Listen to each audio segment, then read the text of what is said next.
Voilà, bonsoir à tous et à toutes ce soir. Et donc nous sommes à nouveau rassemblés ce soir pour parler ensemble de cette question, comment Jésus a accompli les prophéties. Nous avons vu la dernière fois, c'était à peu près à la période de Noël, ce qui concernait les évangiles de l'enfance. Et aujourd'hui, notre thème sera le début du ministère de Jésus. L'évangile, d'une manière générale, commence par le ministère de Jean-Baptiste. Et ça nous oblige à nous arrêter justement sur les prophéties en ce qui concernait ce personnage dont il est question justement dans le livre du prophète Malachie. Le livre du prophète Malachie, qui est donc le dernier des prophètes de ce que l'on appelle l'Ancien Testament. Comme vous le savez, je n'aime pas cette expression, je préfère l'expression l'écriture ou les écritures. Donc je ne parlerai plus pendant toute la séance d'aujourd'hui d'Ancien Testament, mais d'écriture. Donc quand je parlerai d'écriture, vous saurez à quoi je fais allusion. Et donc ce livre du prophète Malachie se termine de la manière suivante. Souvenez-vous de la Torah que vous a prescrite mon serviteur Moïse, les lois et les ordonnances. Voici, je vous enverrai Élie le prophète jusqu'à ce que vienne le jour, avant que ne vienne le jour, grand jour de l'Éternel. Il ramènera le cœur des enfants vers les pères et celui des pères vers les enfants, de peur que je ne vienne frapper le pays d'interdit. Cette expression est le point de départ d'une période que les chrétiens appellent la période intertestamentaire et que les juifs appellent l'époque du silence de Dieu. Parce que justement ces derniers versets du livre du prophète Malachie indiquent que, à partir de ce moment, la voix prophétique va s'éteindre en Israël. Il n'y aura plus de prophète pour conduire le peuple et pour lui manifester la volonté de Dieu. Et par conséquent, dit le prophète, pour connaître la volonté de Dieu, vous n'aurez d'autre solution que de sonder les Écritures. Souvenez-vous de la Torah que vous a prescrite mon serviteur Moïse. Mais, juste avant la venue du grand jour de l'Éternel, ça veut dire à l'époque messianique, à nouveau, l'esprit de prophétie sera rendu en la personne d'Élie. Donc, je vous enverrai à nouveau, donc l'esprit prophétique sera à nouveau rendu et sera à nouveau manifesté. Ce sera l'esprit d'Élie qui était justement aussi un des plus grands prophètes de cette époque des Écritures. Il y a un autre verset aussi qui était employé pour parler de cette apparition d'Élie. C'est le chapitre 40 du livre du prophète Ésaïe, où il nous est dit « Consolez, consolez mon peuple, dit votre Dieu, parlez au cœur de Jérusalem et criez-lui que sa servitude est finie. » Une voix crie « Préparez au désert le chemin du Seigneur. » Et l'Évangile commence par ce rappel que Élie était véritablement cette voix qui s'est mise à crier dans le désert. Il est très intéressant de noter qu'à cette période, il y avait l'idée que la venue du Messie serait précédée par un nouvel exode. Chez les prophètes et dans tout le reste de la Bible, il y a l'idée d'un deuxième exode. Il y a eu un premier exode, qui est l'acte fondateur du peuple d'Israël, la manifestation de la puissance de Dieu, s'est révélé en ceci que Dieu a libéré son peuple de l'esclavage de l'Égypte. Toute la Bible est remplie de cette certitude et de ce rappel constant de la délivrance que le Seigneur a accomplie dans le pays d'Égypte. De nombreux psaumes le rappellent, bien sûr le Pentateuque en est constamment rempli. Et puis, nous retrouvons aussi, bien sûr, ce rappel dans le Nouveau Testament.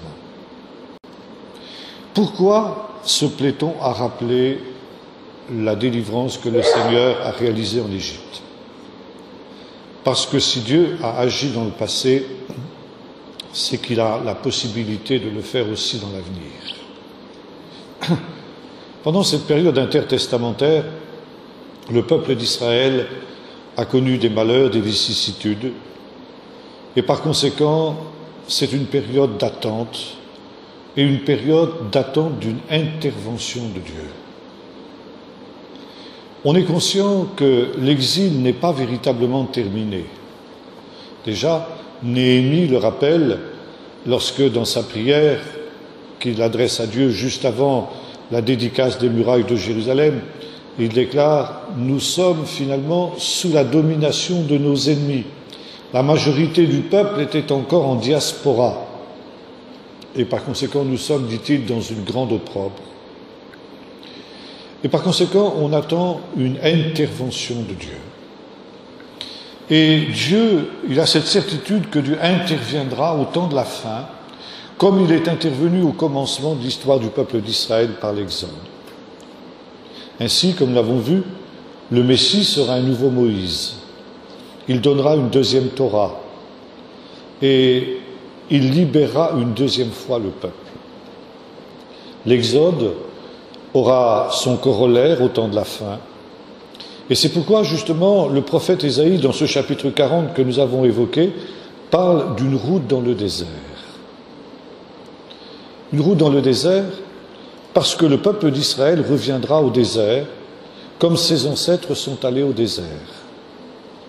Vous trouvez cela aussi dans le livre du prophète Osée, où Israël est comparé à une épouse infidèle, et le Seigneur dit, eh bien c'est pourquoi je vais la séduire et l'attirer au désert, et là je parlerai à son cœur, et alors à ce moment-là je lui rendrai ses vignes, je lui rendrai sa terre, la vallée d'Accord se changera en une porte d'espérance. Et on est conscient que pour pouvoir connaître cette délivrance de Dieu, il faut un retour au désert. Le retour au désert a deux buts. Le premier, c'est une purification. Le peuple d'Israël s'est éloigné de son Dieu parce que la vie facile dans laquelle il s'est trouvé l'a corrompu. Il a été conduit à se détourner de son Dieu, à se détourner de sa Torah, et par conséquent, il faut qu'il se purifie de toutes ses souillures. Le désert est un endroit où l'on manque de tout, où on est obligé de ne compter que sur le miracle de Dieu pour survivre, et par conséquent, comme le dira aussi le Seigneur à Israël dans le livre du Deutéronome, il t'a conduit 40 ans dans ce désert pour t'humilier et t'éprouver, et pour t'apprendre que l'homme ne vivra pas seulement de pain, mais de toute parole qui sort de la bouche de Dieu. Donc le désert est à la fois un temps d'humiliation, de purification du péché qui colle à la peau du peuple, si j'ose dire, et aussi un temps d'école où il va apprendre. Il va apprendre les leçons que Dieu veut lui enseigner et qui ne peuvent pas être apprises autrement que dans une situation de dépendance totale par rapport à Dieu. Et deuxièmement, le désert est un endroit de la rencontre avec Dieu. C'est dans le désert, au pied du mont Sinaï, que Dieu s'était révélé à Israël. Et cette révélation était nécessaire pour qu'il puisse prendre possession des promesses de Dieu du pays promis. Par conséquent, au temps de la fin, il faudra que le peuple d'Israël connaisse aussi un retour au désert, une purification, de telle manière que, ensuite, à nouveau, une route soit créée dans le désert. Une route qui va le ramener dans le pays et qui va le ramener dans les promesses de Dieu. Et c'est dans le désert que Dieu va aussi se révéler. La voix de Dieu retentit dans le désert. Une voix crie dans le désert. Préparez le chemin du Seigneur, que tout ce qui est élevé soit abaissé, que tout ce qui est abaissé soit relevé, que tout ce qui est tordu soit redressé. Alors, la gloire de l'Éternel, cette gloire qui s'était manifestée dans le désert, quand la nuée de la présence de Dieu conduisait Israël au désert, sera manifestée et toute chair le verra. Et un peu avant l'époque de Jésus, un certain nombre de gens avaient voulu prendre ce verset à la lettre et étaient effectivement retourner au désert pour préparer le chemin du Seigneur. Ces gens, on les a redécouverts en 1947, lorsqu'un berger bédouin, vous savez, a découvert les fameux manuscrits de Qumran, qui étaient, pense-t-on, le produit d'un groupe juif dont nous parlent des gens comme Joseph, Flavius, comme Pline, etc., et qu'ils appellent les Esséniens. Les Esséniens ne s'appelaient pas entre eux Esséniens, mais ils s'appelaient gens de la Nouvelle Alliance. Membres de la Nouvelle Alliance, c'était tiré de Ésaïe 31, je fais avec la maison d'Israël et avec la maison de Juda une alliance nouvelle. Et leur but était justement de retourner au désert pour préparer les temps de la fin et le retour justement de la voix prophétique. Et eux-mêmes pensaient qu'ils étaient animés justement par cet esprit prophétique auquel les pharisiens ne croyaient plus. Ou du moins, pour les pharisiens, l'Esprit Saint avait quitté Israël et par conséquent, il ne fallait attendre ni prophète, ni miracle, ni guérison d'aucune sorte. Les Esséniens étaient des gens qui pensaient que leur fondateur avait été animé par cet esprit de prophétie. À côté des Esséniens, il y avait aussi un autre groupe, d'autres groupes que l'on appelait les chassidim, les justes. C'étaient des gens qui, eux aussi, se mettaient à l'écoute de l'Esprit de Dieu, dans le but aussi de préparer la venue des choses dernières. Et ces gens accordaient une grande importance, beaucoup plus à la prière qu'à l'étude. Les pharisiens privilégiaient essentiellement l'étude de la Torah, selon ce qui avait été écrit dans le livre de Malachie. Souvenez-vous de la Torah que vous a donnée Moïse, mon serviteur. Les chassidim accordaient plus d'importance à la prière pour pouvoir entendre la voix de Dieu, cette voix justement qui crie dans le désert. Et c'est dans ce contexte que justement on voit le ministère de Jean-Baptiste.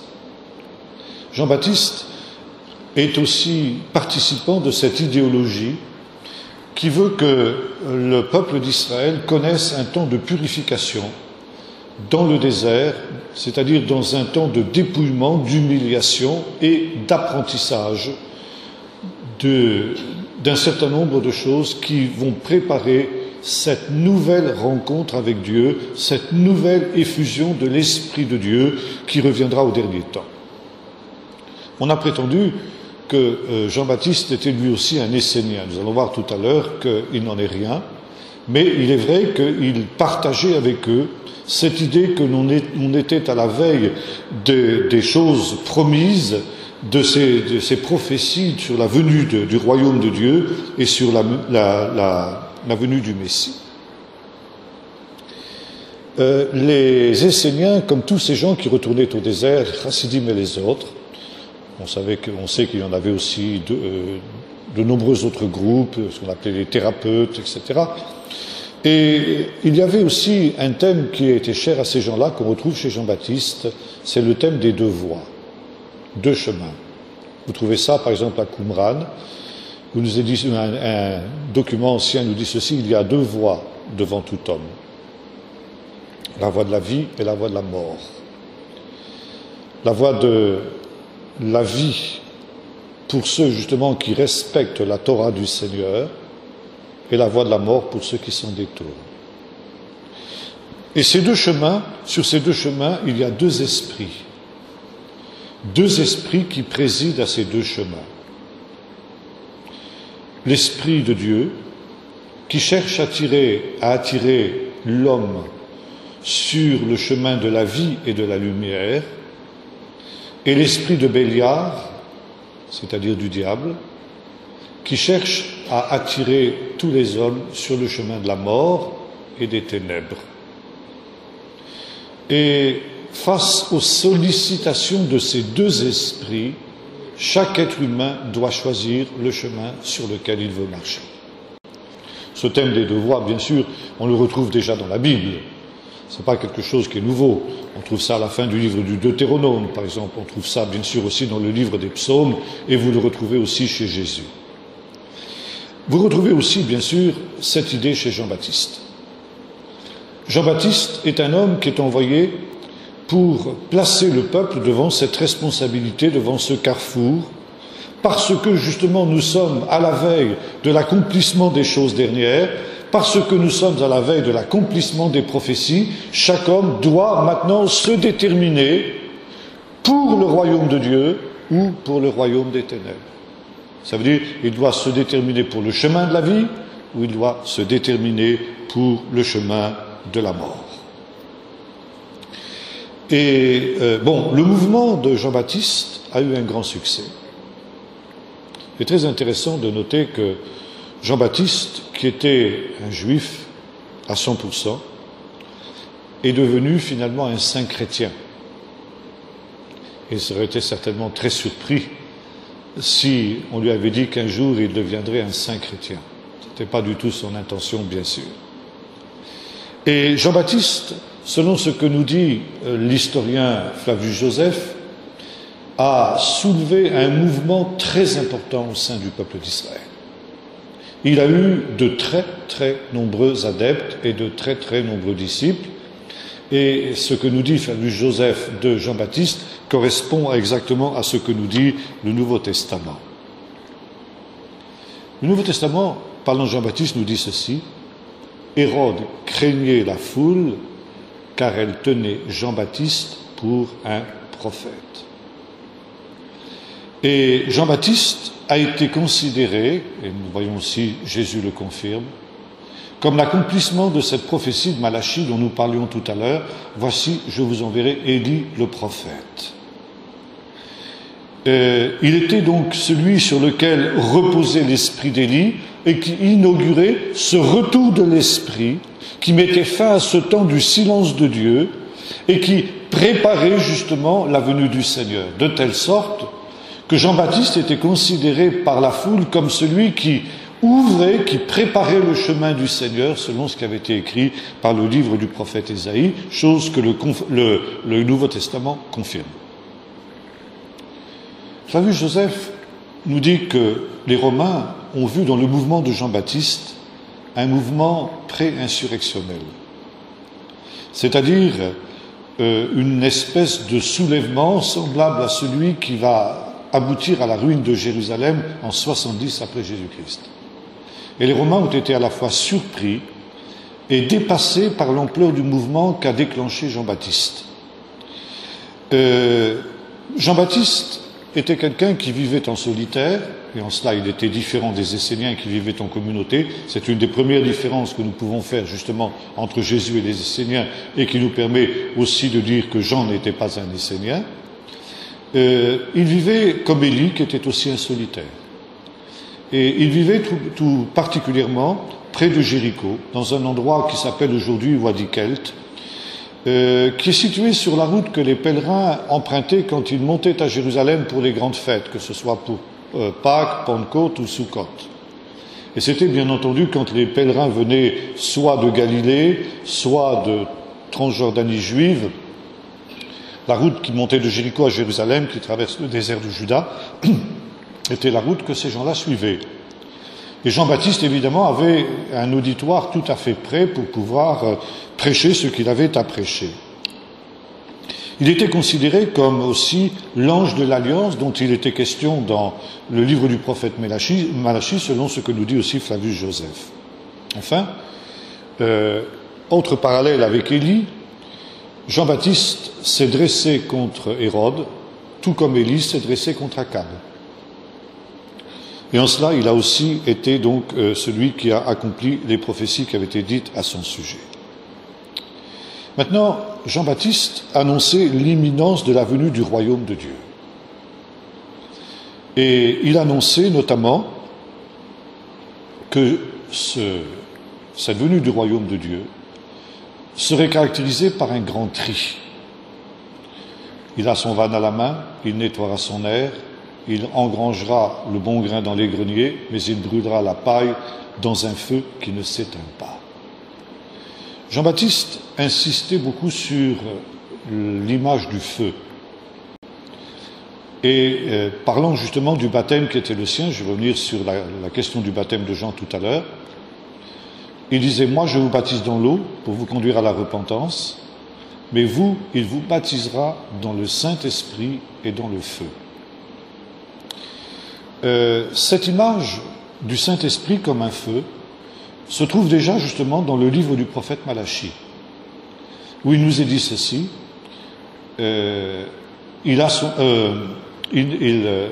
soudain entrera dans son temple le Seigneur que vous cherchez, il s'assiera, il purifiera les fils de Lévi, et il les épurera comme on épure l'or et l'argent, c'est-à-dire par un feu qui va éprouver l'or et l'argent. Le Saint-Esprit est aussi mis en relation par Jean-Baptiste avec une autre image qu'on trouve dans le chapitre 7 du livre du prophète Daniel, lors du jugement dernier, le jugement final que Jean-Baptiste annonce. On voit l'Ancien des Jours qui s'assied sur un trône, et il nous est dit 10 000 milliers d'anges le servent, et devant le trône de Dieu, il y a un fleuve de feu. Un fleuve de feu qui coule. Et déjà, dans l'idéologie des Esséniens, ce fleuve de feu était aussi comparé au Saint-Esprit. Nous avons vu que le dernier jour serait le temps du grand tri. Et par conséquent, le fleuve de feu, plutôt le Saint-Esprit aurait deux aspects. Le Saint-Esprit était considéré comme un feu, justement, qui viendrait pour détruire le péché. La venue du royaume de Dieu serait marquée par la destruction du péché et le retour à l'Éden. Et pour que s'instaure ce royaume de justice et de paix qui avait été annoncé par les prophètes, notamment dans le chapitre 11 du livre du prophète Ésaïe, il était indispensable que le péché soit détruit. Et le rôle du Saint-Esprit était justement de venir détruire le péché. Alors justement, pour ce faire, le Saint-Esprit avait deux moyens. Bon, la destruction du péché, elle devait se faire par un feu qui allait consumer tout ce qui était péché, rébellion contre Dieu, en un mot, mal sous toutes ses formes. C'est pourquoi le Saint-Esprit était comparé à un fleuve de feu. Et il y avait deux manières, justement, pour le péché d'être détruit, en fonction de l'attitude de chaque être humain face à ce choix qui devait être le sien devant la venue du royaume de Dieu. Ceux qui voulaient suivre la voie du Seigneur, alors allaient être plongés dans ce fleuve de feu, d'où le mot baptisé dans l'Esprit, parce que le Saint-Esprit est un fleuve de feu. Et le fait d'être plongé dans cet Esprit de Dieu, après avoir été plongé dans l'eau du Jourdain par Jean-Baptiste, nous allons voir tout à l'heure pourquoi, ferait en sorte que le péché qui était dans le cœur de l'homme allait être détruit, allait être consumé, et par conséquent que celui qui ainsi avait été baptisé dans le feu, dans le Saint-Esprit, eh bien, pourrait ensuite entrer dans le royaume messianique. Par contre, les méchants allaient eux aussi connaître ce fleuve de feu, mais comme un fleuve de jugement.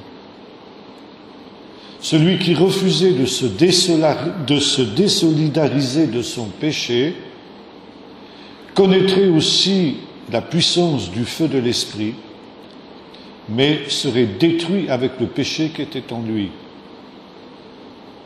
voyez ici la différence.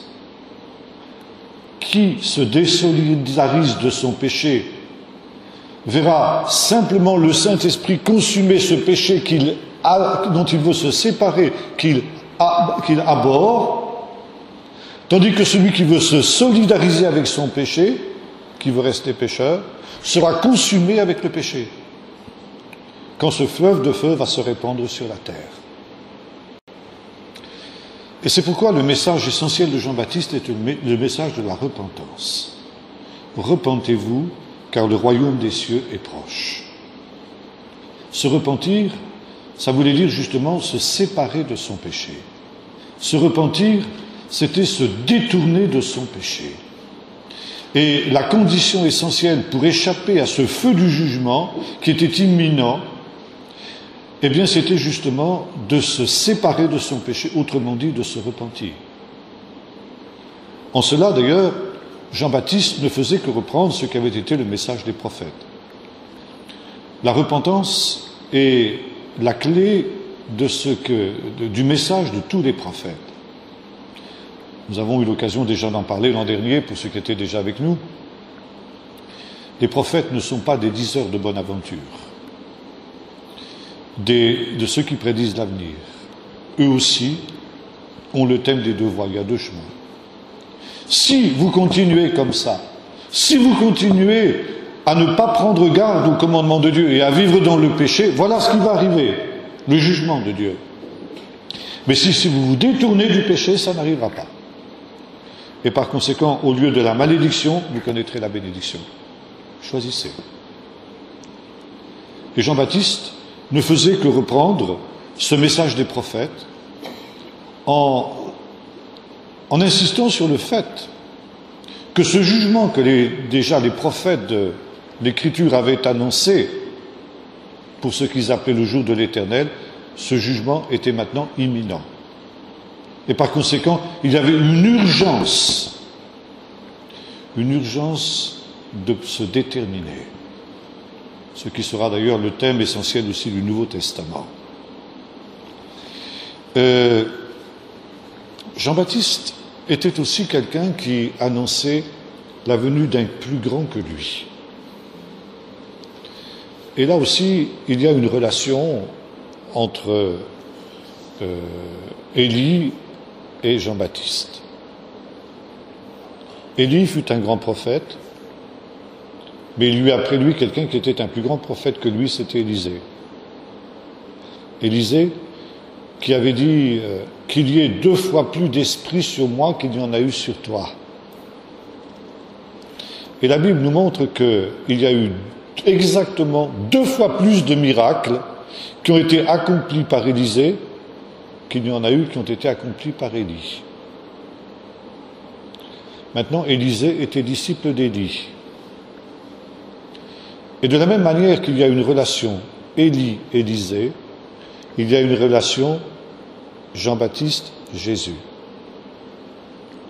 Jésus a commencé son ministère comme disciple de Jean-Baptiste, tout comme Élisée avait commencé son ministère comme disciple d'Élie, avant de surpasser son maître.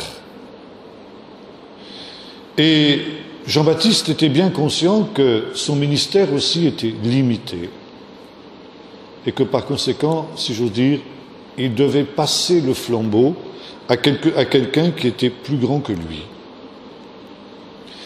L'idée de 2 figures messianiques se retrouve dans de nombreux textes aussi des prophètes.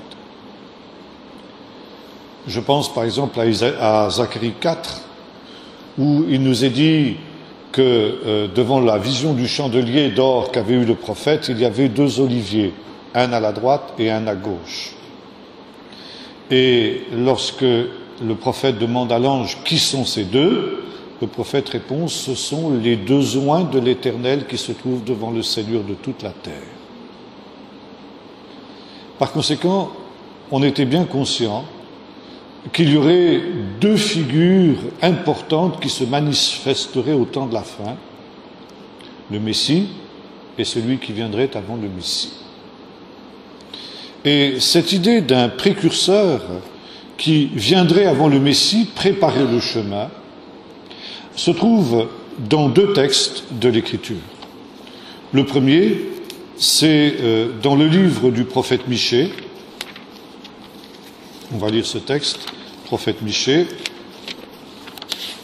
chapitre 2, où nous lisons ceci, verset 12. Michée 2, verset 12. Assurément, je te rassemblerai tout entier au Jacob. Michée 2, verset 12. Assurément, je te rassemblerai tout entier, ô Jacob. Assurément, je te regrouperai, reste d'Israël. Je le réunirai comme des brebis d'une bergerie, comme le troupeau dans son pâturage. Il y aura un bruit surhumain. Celui qui fait la brèche monte devant eux. Ils font la brèche, ils passent la porte et ils en sortent. Leur roi passe devant eux et l'Éternel est à leur tête. On a trouvé à Qumran un vieux commentaire de ce texte qui nous parle justement de ces deux oins qui sont devant le Seigneur de toute la terre. Ici, il est question de deux personnages, le roi qui passe devant eux, nous est-il dit, et puis un autre personnage qui va faire une brèche. Et ce personnage n'est pas précisé. Et notre commentaire nous dit ceci, ce personnage, c'est Élie dont a parlé le prophète Malachi, qui viendra au dernier jour. Et il nous est dit ici, ce personnage passera devant et il fera une brèche pour permettre au Messie, au roi et à son troupeau de pénétrer par cette brèche et de prendre possession du royaume de Dieu. Ce qui est intéressant de noter, c'est que dans ce commentaire, il nous est dit que Élie fera la brèche, mais qu'il ne pénétrera pas dans cette brèche. La brèche sera simplement ouverte pour que le Messie et le troupeau, c'est-à-dire le peuple d'Israël, passent et entrent dans le royaume de Dieu. Dans le chapitre 12 de l'évangile de Matthieu, Jésus rend un témoignage à Jean-Baptiste. Il dira, qu'êtes-vous allé voir au désert? Un roseau agité par le vent? Ou quelqu'un qui est assis dans le palais des rois? Non, sûrement pas. Mais vous êtes allé voir celui dont il est écrit, voici, j'envoie mon messager devant moi, citation de Malachi, et il prépara le chemin. Et voilà, parmi ceux qui sont nés de femmes, il n'en est pas de plus grand que Jean. Et pourtant, dans le royaume de Dieu, le plus petit est plus grand que lui. C'est pourquoi, depuis les jours de Jean-Baptiste jusque maintenant, le royaume des cieux a subi une brèche. On traduit en général, le royaume de Dieu est forcé, mais l'idée c'est celui d'une brèche. Il y a une brèche qui a été faite dans le royaume de Dieu, et ce sont les violents qui passent par cette brèche. C'est un texte difficile à comprendre et difficile à traduire, mais qui s'éclaire à la lumière justement de ce texte ici du prophète Michée. Jésus ici commente ce texte du prophète Michée pour l'appliquer à Jean-Baptiste. Il dit Jean-Baptiste est donc celui qui a fait une brèche dans le royaume de Dieu. Lui-même, il n'y est pas entré de telle sorte que le plus petit dans le royaume de Dieu est plus grand que lui. Et il suit justement le commentaire. Et lui, Jésus, est le roi qui passe à la tête du troupeau. Il va être le premier qui va passer par la résurrection des morts. Et il va être ce nouveau Moïse qui va emmener son peuple dans un nouvel exode. Et cet exode aura été préparé par Jean-Baptiste. Il y a un autre texte aussi où il est question de ces deux personnages, c'est le psaume 43, verset 3. Psaume 43, verset 3. Je vous dis ceci. Envoie ta lumière et ta vérité, qu'elle me guide, qu'elle me conduise à ta montagne sainte et à tes demeures. Envoie ta lumière et ta vérité. Et le commentaire aussi que nous avons à Qumran nous dit lumière et vérité sont les deux personnages qui apparaîtront au temps de la fin quand viendra le royaume de Dieu. La lumière, c'est le Messie. Le Messie est la lumière du monde. Et vous vous souvenez que Jésus aussi a dit « Je suis la lumière du monde ». Dans toute la tradition juive, un des noms du Messie, c'est Néhara, la lampe. Le Messie est la lampe qui va éclairer le monde nouveau, selon qui est écrit dans Ésaïe 60. La nouvelle Jérusalem n'aura plus besoin de soleil ni de lune, car ce sera le Seigneur qui l'éclairera. Et le Seigneur, c'est le Messie. On fait aussi un rapprochement avec le livre de la Genèse, où il nous est dit qu'au commencement, quand Dieu crée le ciel et la terre, il dit qu'il y ait de la lumière, il y a de la lumière. Mais évidemment, on constate une chose, c'est que les sources de la lumière ne sont créées par Dieu qu'au 4e jour de la création. Le soleil, la lune et les étoiles. Alors justement, la question qui se pose est celle-ci. D'où vient cette lumière qui était au commencement, puisqu'il n'y avait pas de soleil, il n'y avait pas de lune, il n'y avait pas d'étoiles pour donner de la lumière?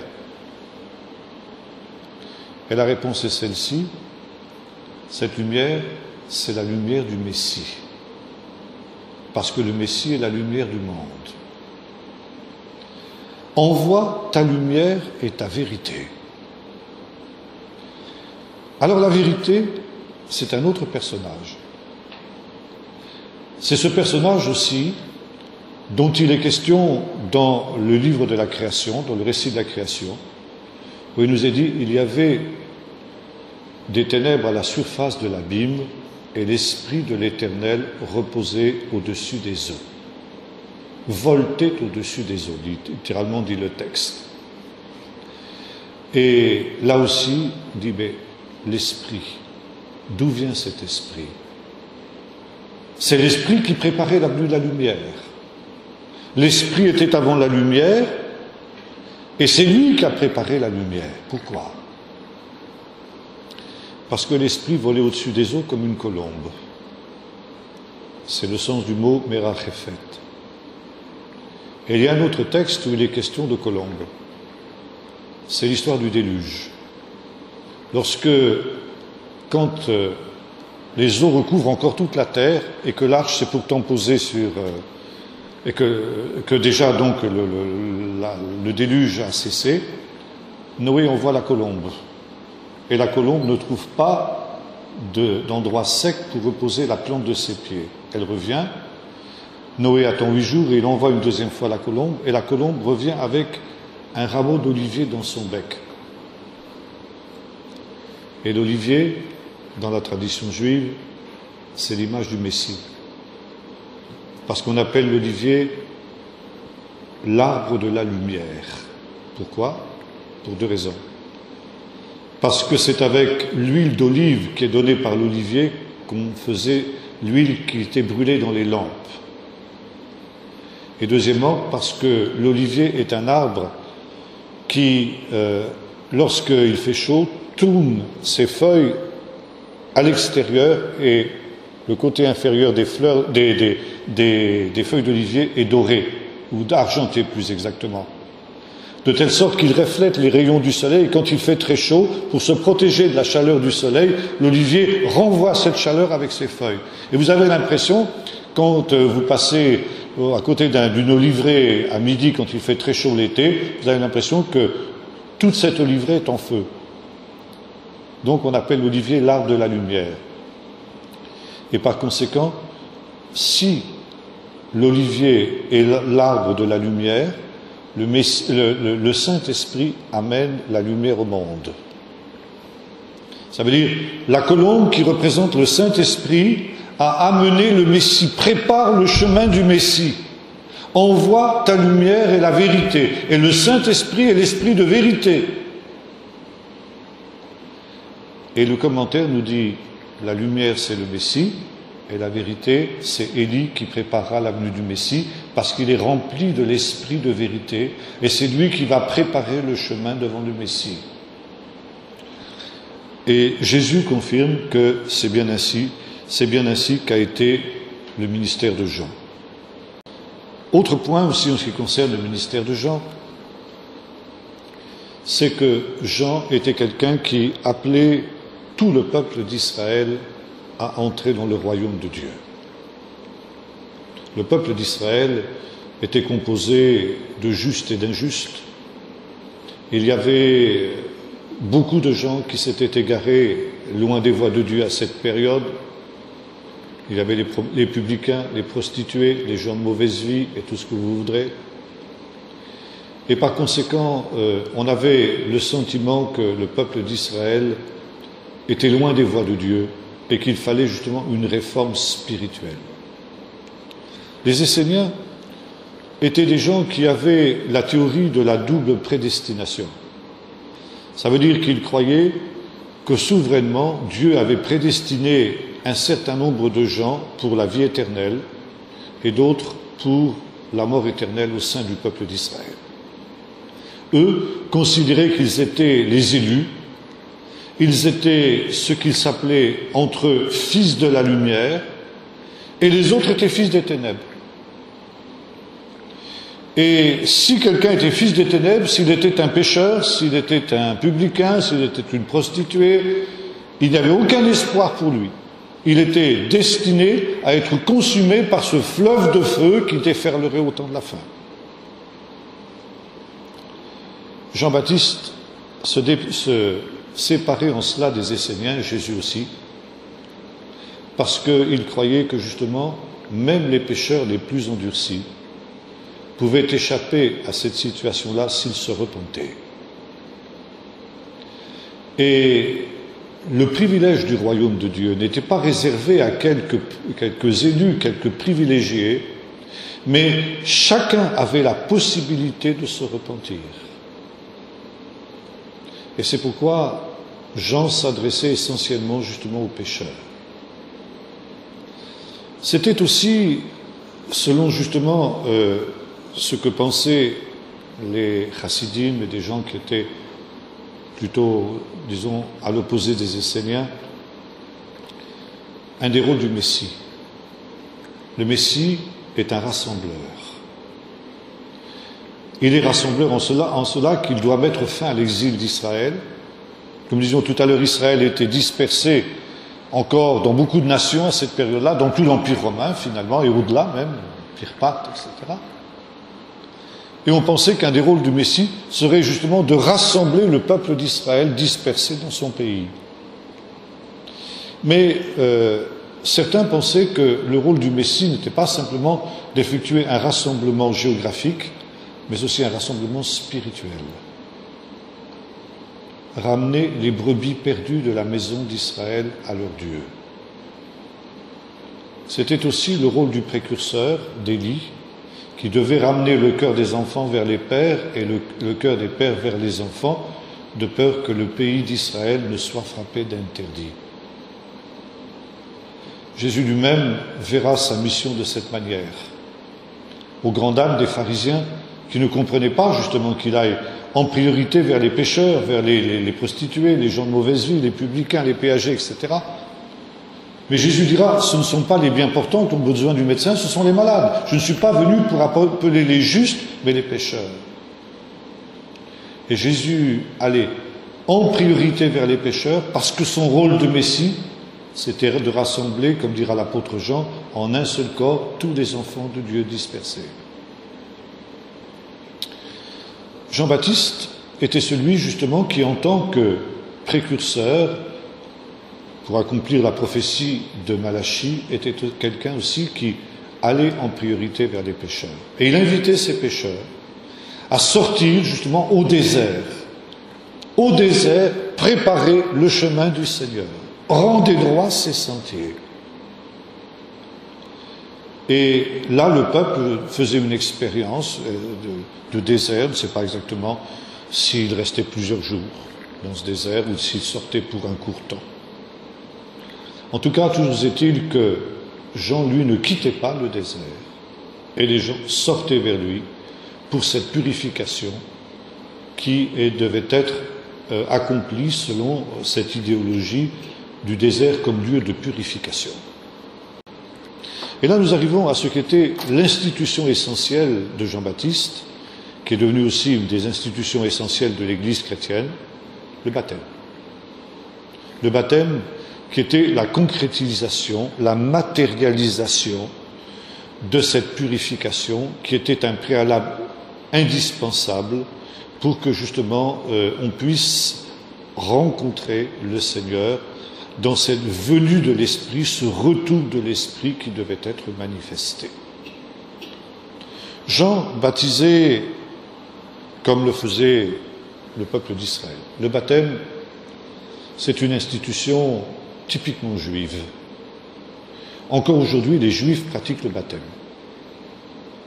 Vous lisez dans la Torah, dans le Pentateuque, si quelqu'un devient impur, pour une raison quelconque, parce qu'il a touché un cadavre, parce qu'il a eu un écoulement sanguin, parce qu'il a été en contact avec une réalité impure, cet homme lavera son corps dans l'eau. Et cette expression « lavera son corps dans l'eau » a été interprétée par les sages d'Israël jusqu'à nos jours comme il se plongera dans un bassin ou dans un courant d'eau. Ce n'est pas une aspersion, mais c'est véritablement ce qu'on appelle en hébreu « dvila ». Ça correspond exactement au terme grec « baptisein », qui signifie « plonger dans l'eau », plonger dans un amas d'eau.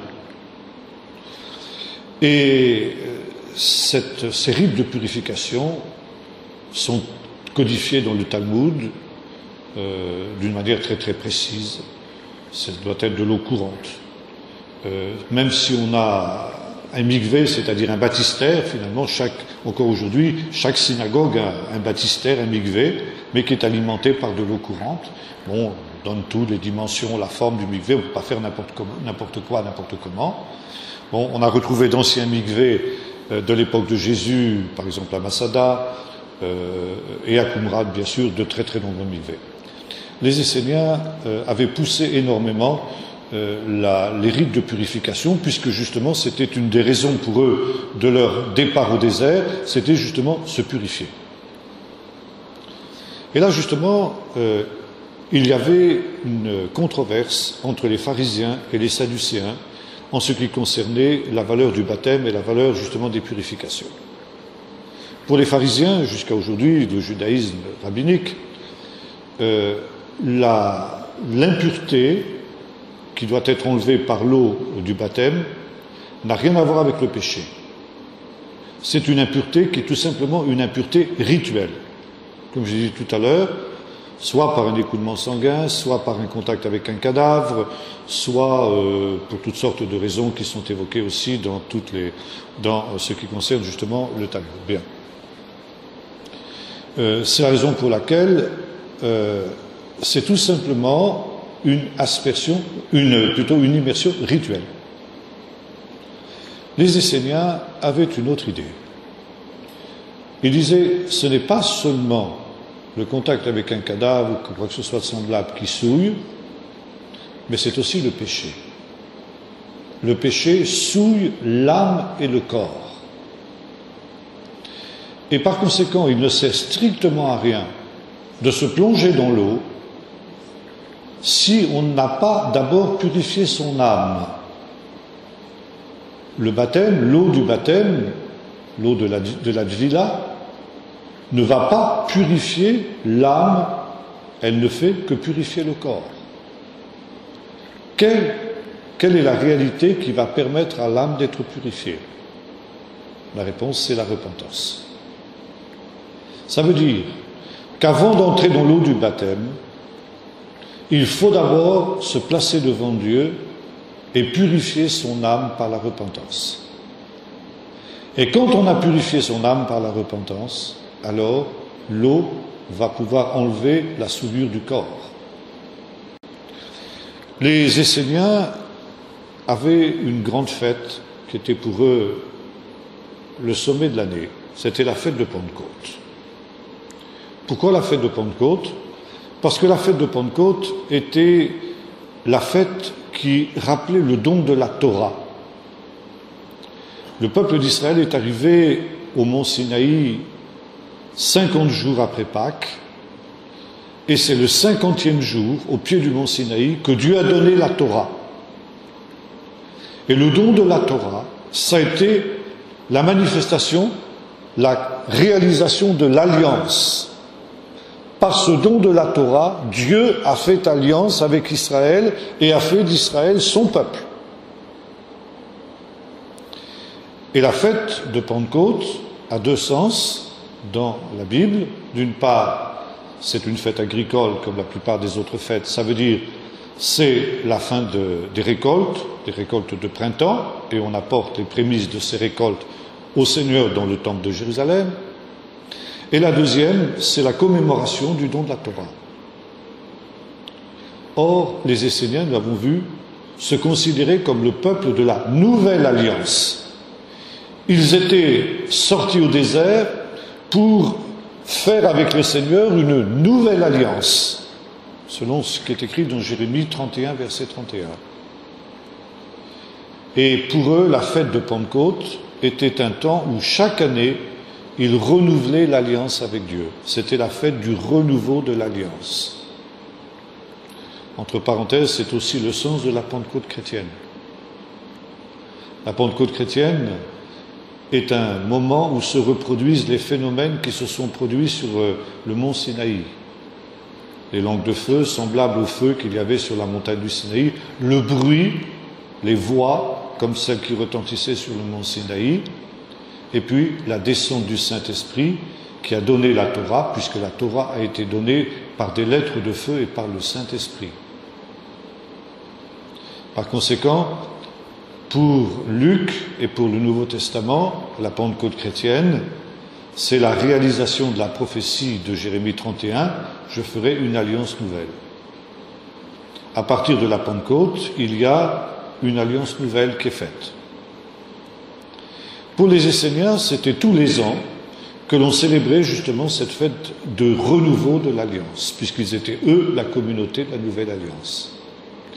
Et cette fête de Pentecôte était précédée par un temps où chaque membre de la secte devait passer par un temps d'introspection.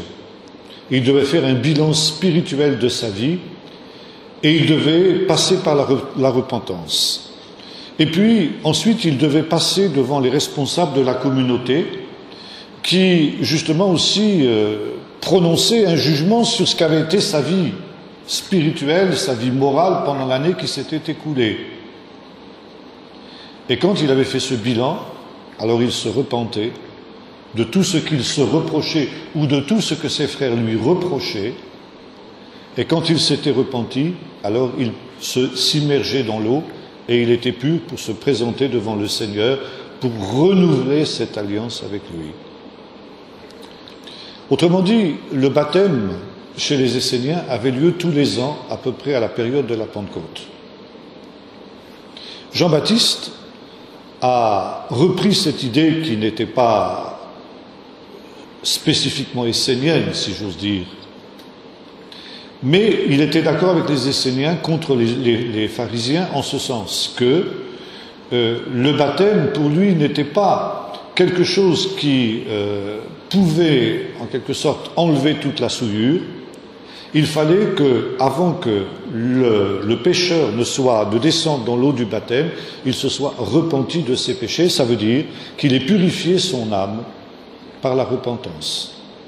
Il était d'accord avec les Esséniens pour reconnaître que le péché souillait l'âme et le corps, et que, avant que le corps ne soit purifié par l'eau du baptême, il fallait d'abord que l'âme ait été purifiée par la repentance, ce qui faisait aussi l'importance de son message sur la repentance. Et cette réalité faisait que, pour Jean-Baptiste, comme il le disait aux pharisiens, race de vipères, fils du serpent, fils de Satan, c'est exactement l'expression qu'employaient les Esséniens pour leurs adversaires, qui vous a appris à fuir la colère à venir? Ne dites pas en vous-même, nous avons Abraham pour père, car de ces pierres, Dieu peut susciter des enfants à Abraham. Et par conséquent, il était indispensable que ces pharisiens, ou tous ceux qui venaient à lui, commencent par se repentir de leurs péchés. Et à partir du moment où ils s'étaient repentis de leurs péchés, alors ils pouvaient être immergés, pas n'importe où, mais dans les eaux du Jourdain. Pourquoi précisément les eaux du Jourdain et pas les autres eaux? Eh bien parce que le Jourdain était un fleuve très particulier. Le Jourdain était le fleuve qui marquait la frontière entre le désert et la Terre Sainte. Lorsque le peuple d'Israël, venant du désert, était entré dans la terre promise, il avait dû traverser le Jourdain. Et d'ailleurs, cette traversée du Jourdain, vous vous en souvenez, s'était faite par un miracle, puisque c'était l'époque du printemps où le Jourdain débordait, et par conséquent, comme les eaux de la mer Rouge s'étaient ouvertes devant le peuple d'Israël, de même les eaux du Jourdain s'étaient ouvertes, et d'une certaine manière, le peuple d'Israël avait été baptisé dans le Jourdain. En traversant le Jourdain à pied sec, il avait été baptisé dans le Jourdain. Et en étant baptisé dans le Jourdain, le peuple d'Israël manifestait ainsi qu'il était prêt à entrer dans la nouvelle terre promise, le royaume de Dieu qui allait être manifesté. Il y avait toute une symbolique aussi dans cette immersion dans le Jourdain. Il ne faudrait pas évidemment en tirer des conclusions pour aujourd'hui et penser que ceux qui n'ont pas été baptisés dans le Jourdain n'ont pas un baptême valable. C'était l'idéologie qui était celle de ces gens-là à cette période-là. Bien. Et quand on avait été ainsi mis à part le baptême, alors le baptême de Jean, les Esséniens le réservaient à une élite. Jean l'étendait à tout le peuple. C'est tout le peuple qui est appelé à entrer dans le pays promis, dans le royaume de Dieu promis, y compris les pires des pécheurs, à condition qu'ils se repentent. Et à partir de ce moment-là, ils étaient scellés pour le royaume de Dieu, et notamment pour cet autre baptême qui devait avoir lieu dans un autre Jourdain. Non plus un Jourdain d'eau, mais ce fleuve de feu qui était le fleuve de l'Esprit dont nous avons parlé tout à l'heure. Et lorsque le royaume de Dieu viendrait, alors ce fleuve de feu, encore une fois, ne les toucherait pas, mais simplement consumerait le péché qui était en eux. Et cette notion du baptême dans le Saint-Esprit, baptême comme un feu, qui ensuite s'est réalisé le jour de la Pentecôte, était aussi la marque d'entrée dans cette nouvelle alliance. Nouvelle alliance, nouvel exode, nouveau royaume, nouvelle terre promise. Et lorsque Jésus dit à ses apôtres, quelques jours avant la Pentecôte, Jean a baptisé dans l'eau, mais vous, dans peu de jours, vous serez baptisés dans le Saint-Esprit, ça veut dire que déjà le baptême dans le Saint-Esprit est une préparation à cette entrée dans le royaume de Dieu, est une mise à part, est un sceau qui justement va permettre à ceux qui en ont été remplis de vaincre le péché qui est en eux et par conséquent d'être mis à part, scellés pour ce royaume de Dieu qui sera manifesté et qui échapperont ainsi à ce jugement par le feu, dont parle aussi l'apôtre Pierre. Vous retrouvez ça aussi dans la première épître de Pierre, n'est-ce pas? La terre première périt par l'eau à l'époque du déluge, et de même manière, la terre et le ciel d'à présent sont réservés pour un jugement par le feu. Donc on rejoint aussi cette idée. On passe par l'eau pour pouvoir justement échapper ensuite à ce jugement par le feu qui intéressera toute la terre. Ceux qui se seront repentis de leurs péchés, ceux qui se seront laissés remplir du Saint-Esprit, eh bien, échapperont justement à ce jugement qui atteindra les pécheurs lorsque le royaume de Dieu imminent, pour Jean, c'est quelque chose qui va être imminent, eh bien, sera manifesté. Ainsi donc, le ministère de Jean-Baptiste était quelque chose de très important. Bon, nous avons vu que les Romains y ont vu un mouvement quasi insurrectionnel. Et c'est la raison pour laquelle Hérode, qui était un valet, un laquais des Romains, Hérode Antipas, pas Hérode le Grand, c'est pas le même bien sûr, eh bien, a arrêté Jean-Baptiste. Mais, nous avons vu, Hérode n'osait pas s'en prendre à la personne physique de Jean parce qu'il craignait la foule, parce qu'elle tenait Jean pour un prophète.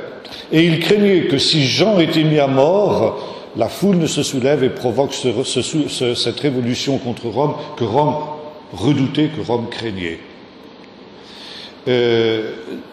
Jean-Baptiste a continué, on le sait, à avoir des disciples même après la mort et la résurrection de Jésus. Et un certain nombre de ses disciples ont continué à voir en lui justement le Messie. Bon. Finalement, Hérode l'a fait mettre à mort, poussé par les circonstances, vous savez, par Hérodiade, etc. Bon. Et la révolution que les Romains craignaient n'a pas eu lieu parce que Jean n'était pas un révolutionnaire. Et Jean était, comme Jésus, un adepte de une pensée, n'est-ce pas, qui était étrangère à celle des Esséniens et d'un autre groupe qui était les Zélotes.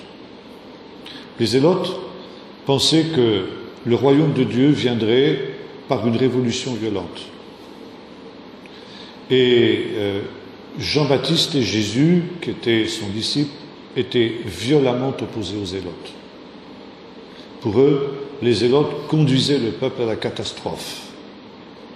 Et le royaume de Dieu viendrait non pas par la force militaire, mais par la repentance. Repentez-vous, car le royaume des cieux est proche. Et le but de Jean, c'était de provoquer un mouvement de repentance le plus large possible au sein du peuple d'Israël, parce que si on se repentait, alors Dieu enverrait le royaume et Dieu enverrait le Messie. Vous avez encore un peu cette idéologie aujourd'hui dans le judaïsme orthodoxe. Par exemple, vous avez des textes du Talmud qui disent après ceci: si Israël respectait vraiment 2 Shabbats, alors le Messie viendrait immédiatement. Il y a cette idée, si vous voulez, que la repentance et le retour donc dans le respect des choses de Dieu, de la parole de Dieu, hâte le retour du Seigneur. Vous avez ça aussi dans le livre des Actes, où dans le chapitre 3 du livre des Actes, Pierre déclare à la foule après la guérison du paralytique de la Belle Porte: repentez-vous donc et convertissez-vous pour le pardon de vos péchés, afin que deviennent les temps de rafraîchissement qui ont été annoncés par les prophètes, et que Dieu envoie du ciel celui qu'il a promis, Jésus, qui doit rétablir toutes choses. Ça veut dire que Pierre considérait que si, à l'instar de Jean, les guérisons, le mouvement messianique, le mouvement judéo-chrétien qui commençait depuis le jour de la Pentecôte, se répandait dans tout Israël et que tout Israël entrait dans ce mouvement, eh bien, le Seigneur allait, Jésus allait revenir dans les années, dans les mois, que dis-je, dans les jours qui suivent. Et là, nous comprenons aussi ce que Paul appelle le mystère d'Israël. Dieu n'a pas permis que le peuple d'Israël se repente. Et Paul nous dira dans l'Épître aux Romains, chapitre 9, que Dieu lui-même a endurci le cœur du peuple d'Israël pour qu'il ne se repente pas. C'est écrit en toutes lettres. Pourquoi? Justement à cause de ça. Parce qu'alors Jésus serait revenu immédiatement et l'évangélisation des nations jusqu'aux extrémités de la terre n'aurait pas pu avoir lieu. Et Dieu donc a permis l'endurcissement du peuple d'Israël pour que les païens puissent avoir l'occasion eux aussi d'entrer dans la grâce et dans le salut. Non seulement les pécheurs du peuple d'Israël, mais les pécheurs de toutes les nations. Et lorsque les extrémités de la terre auront été atteintes, et qu'aura eu lieu ce que Paul appelle dans le chapitre 11 des Romains la plénitude des nations, alors le voile sera ôté de dessus le cœur du peuple d'Israël, et tout Israël se repentira.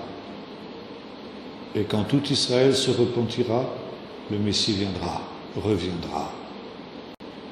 Ça veut dire que ce que Jean-Baptiste attendait comme quelque chose d'imminent, ce que les apôtres attendaient comme quelque chose d'imminent et qui devait venir comme la conséquence de la repentance du peuple d'Israël, a été reporté de 2000 ans jusqu'au moment où toutes les nations auraient eu l'occasion d'entendre l'Évangile.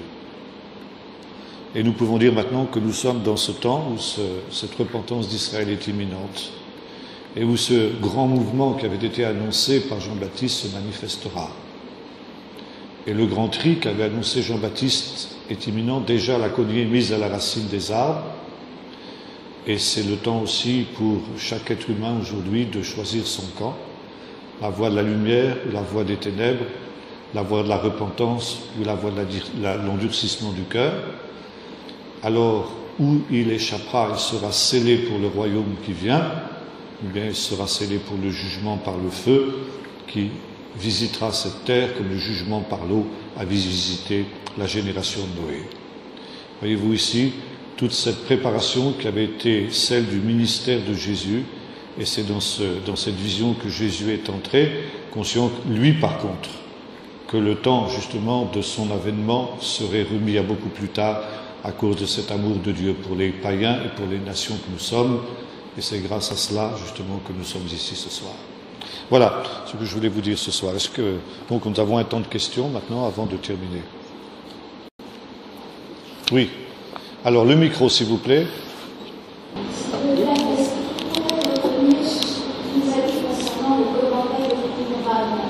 Et il faut à la page 53. Et tu as dit que, c'est écrit dans la Bible, que le plus petit dans le royaume des cieux de Dieu est plus grand que Jean. Oui. Et là, moi, je n'arrive pas bien à piger ça. Pourquoi est-ce qu'il n'est pas rentré? Parce qu'il est mort maintenant. C'est-à-dire que Jean-Baptiste est quelqu'un qui n'a pas véritablement...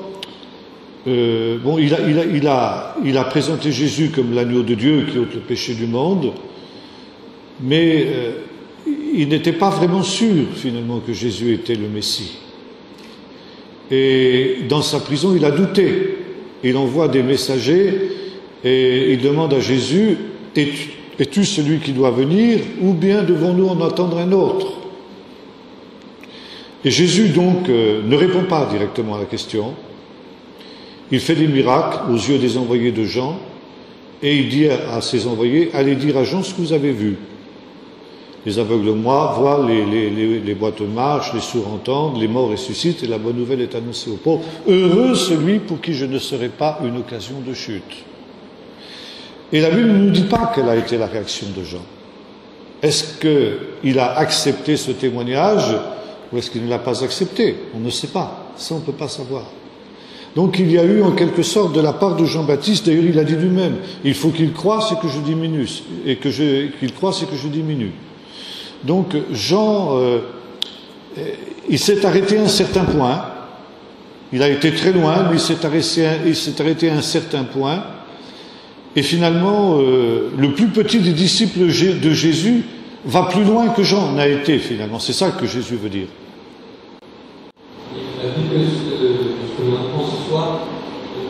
Quel éclairage serait pu donner à Jean 14 sur le chemin de la vérité de la vie et derrière chacun de ces mots, qu'est-ce que vous avez? Ça, il y aurait beaucoup de choses à dire là-dessus. Ça serait toute une prédication, quoi. Hein.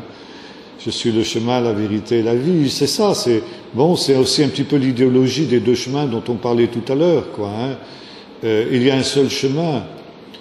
Pour venir au Père, Jésus a parlé de ce chemin étroit, ce chemin resserré, qui montre que peu le trouvent, dit Jésus, parce que c'est un chemin qui implique l'obéissance au commandement de Jésus, qui implique le fait de prendre sa croix. Il dit, si quelqu'un veut venir après moi, il doit renoncer à lui-même, prendre sa croix et me suivre. Donc Jésus était parfaitement conscient que ce qu'il proposait était un idéal élevé, et que ce n'était pas quelque chose qui allait rallier la majorité de ses auditeurs. Qu'on le voit par exemple dans l'histoire de la multiplication des pains, où Jésus dit, écoutez, vous me suivez, mais je suis populaire au milieu de vous, vous voulez me faire roi. Pourquoi? Parce que vous avez mangé les pains. Aussi longtemps qu'il y a des miracles, aussi longtemps que vos malades sont guéris, ça va. Mais quand il s'agit justement de devenir un disciple, de me suivre, de prendre votre croix sur vous, là, quelques-uns, même de ses disciples, à la suite de ce discours-là, l'ont quitté, nous est-il dit. Et Jésus a même proposé à ceux qui étaient restés avec lui, et vous, est-ce que vous ne voulez pas aussi vous en aller? Et on voit ça aujourd'hui encore dans beaucoup de milieux, quand on propose des campagnes de guérison, des campagnes d'évangélisation, ou comment réussir pour avoir la bénédiction de Dieu, vous attirez des foules. Mais quand il s'agit justement de parler de consécration, de renoncement, de devenir un disciple de Jésus, vous avez quelques dizaines de personnes. C'est classique, si vous voulez, vous trouvez ça déjà dans la Bible. Bonsoir. Bonsoir. C'est au niveau des termes hébreux, si j'ai bien compris, mikvé, ça veut dire baptistère. Alors, mikvé, ça veut dire littéralement un amas d'eau. Mikvé maim, par exemple, les mers, Dieu appela, dans le récit de la création, vous avez ce mot qui apparaît déjà. Donc Dieu rassemble, il dit que les eaux se rassemblent en un seul mikvé, dans une seule masse, et il appela mikvé amaim, il appela cet amoncellement des eaux, il les appela mer. Ça c'est le premier. Alors un mikvé c'est tout simplement un rassemblement d'eau, littéralement. Et alors, le fait d'être plongé dans l'eau, qui donc grec a donné la peine, s'explique comment en hébreu? S'explique comment en hébreu? Comment le dit? Le fait d'être... Dvila, ça correspond au mot baptême. Et ça s'écrit comment? Ça s'écrit comment? Ça s'écrit comment? T-V-I-L-A,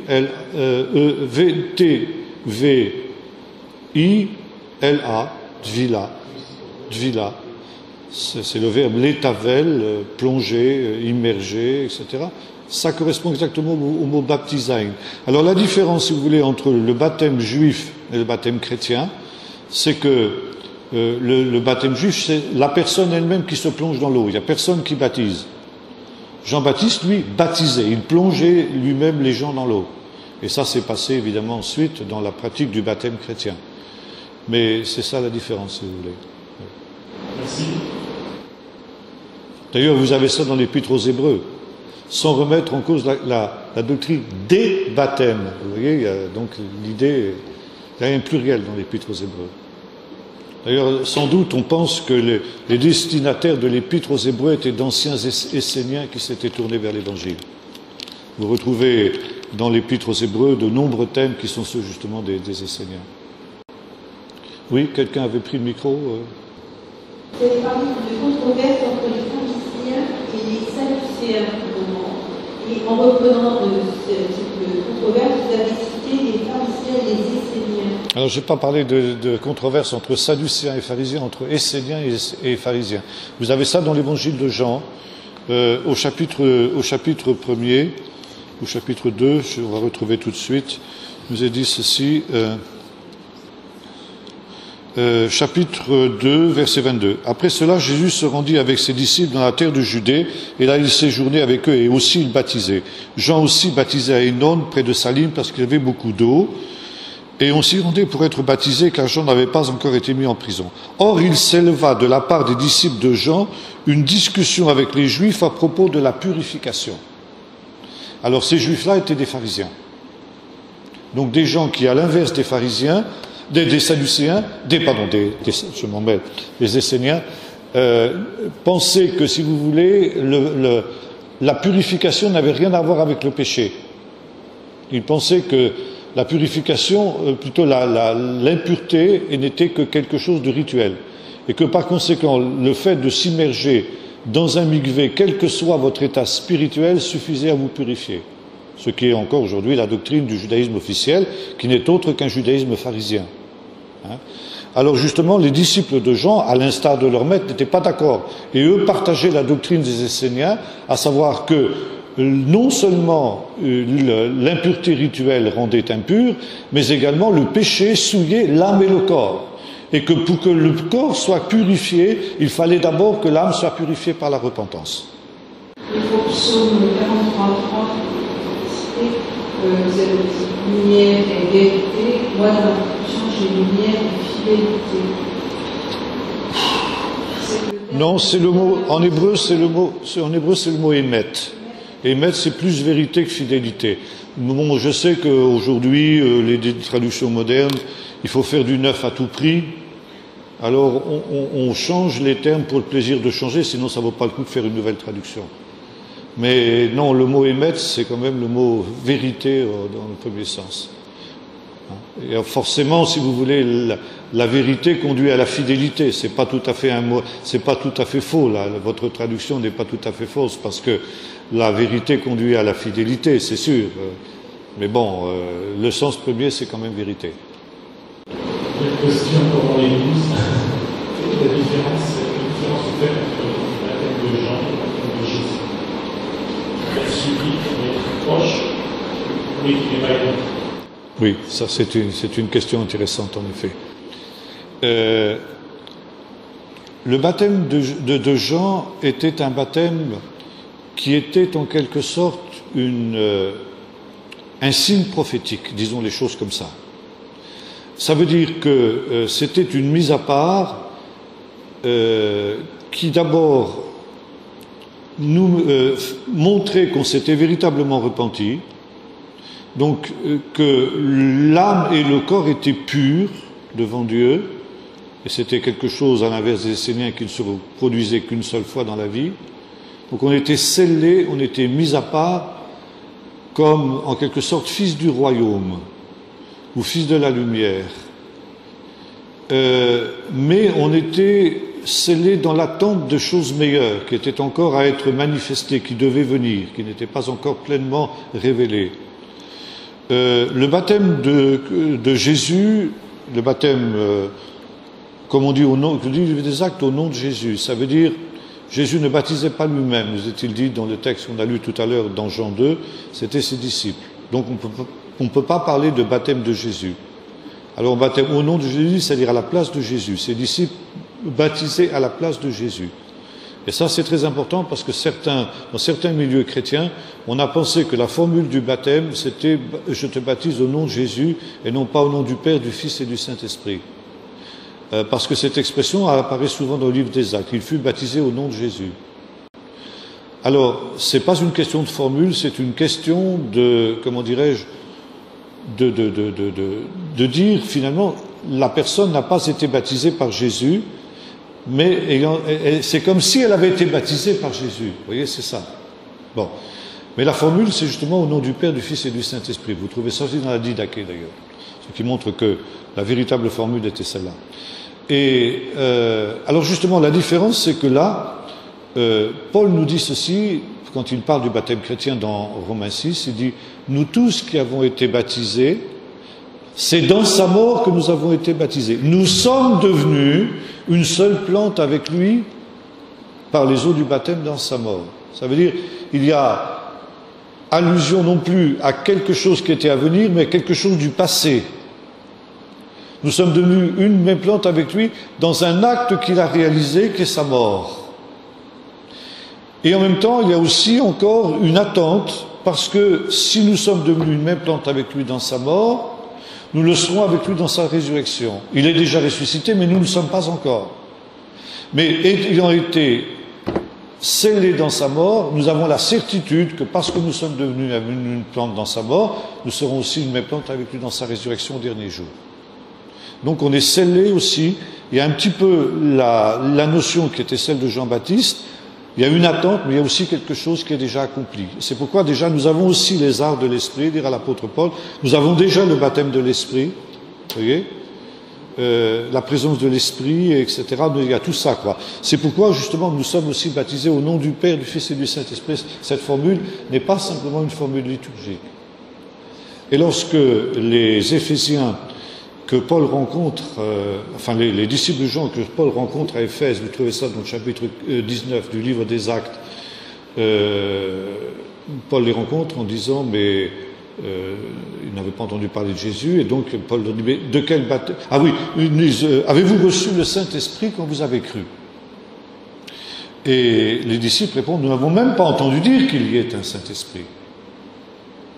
Et Paul lui dit, mais alors de quel baptême avez-vous donc été baptisé?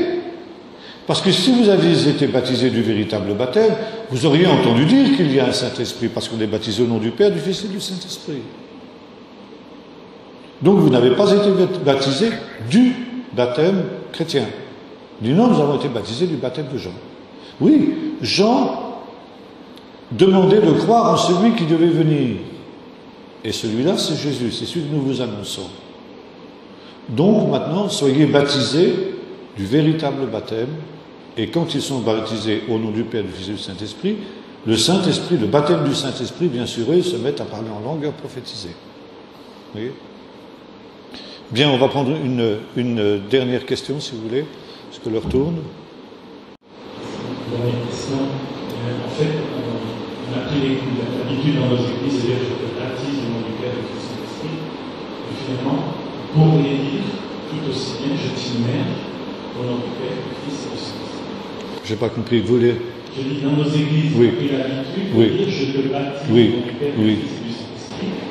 Mais vu que baptiser, c'est un terme grec, et qu'en français, ça veut dire immerger, plonger, on pourrait tout aussi bien dire je t'immerge au nom du Père, du Fils et du Saint-Esprit.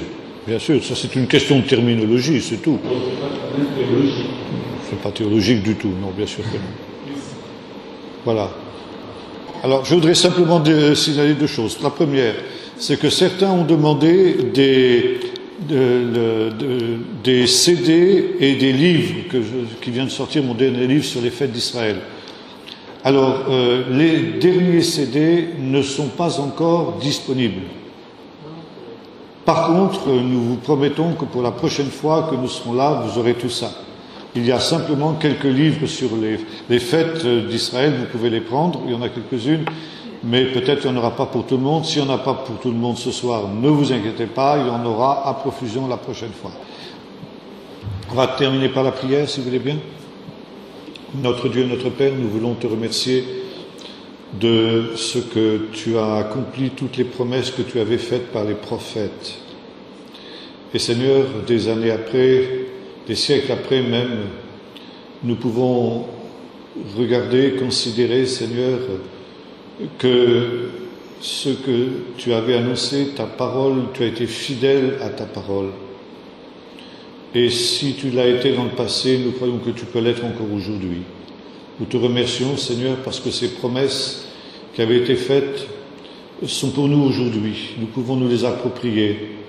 Nous pouvons nous aujourd'hui encore, Seigneur, dans ces temps où nous voyons ces dernières prophéties se mettre en place sous nos yeux, les scénarios qu'attendaient ces hommes de leur temps et qui ont été retardés à cause de nous pour que nous puissions être sauvés, nous, Seigneur, nous les voyons maintenant se mettre en place pour les ultimes soubresauts de l'histoire. Alors, Seigneur, nous te prions que tu nous aides à en tirer les conséquences, Seigneur, et comme le disaient aussi les apôtres, à nous sauver de cette génération perverse pour avoir la force d'échapper à ces choses qui surviendront et paraître debout devant le Fils de l'homme quand il viendra. Seigneur, accompagne-nous maintenant dans ta grâce et dans ta paix et donne-nous, Seigneur, la joie du Saint-Esprit dans nos cœurs, au nom de Jésus. Amen.